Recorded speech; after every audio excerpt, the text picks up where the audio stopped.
La que sale ahora mismo, pero en todos los sentidos, ¿eh? La recién catada y es la mejor. Cari, come todas las noches.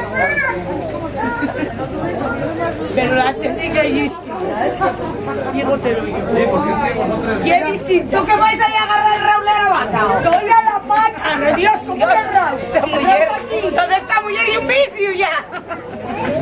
Estoy a agarrar la pata a la vaca. ¿Dónde está mujer y un vicio? Tanto Raúl, tanto Raúl.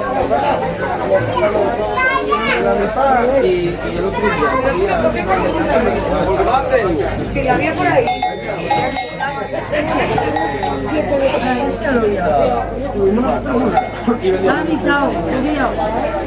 De Dios, no me lo lleva al caldero. Esa es la mitad todavía. Con esa leche ya pago yo un arroz con leche que se pone Dios. Un arroz con leche, con tortinas, un tropical por de noche y cojones. ¿Qué claro?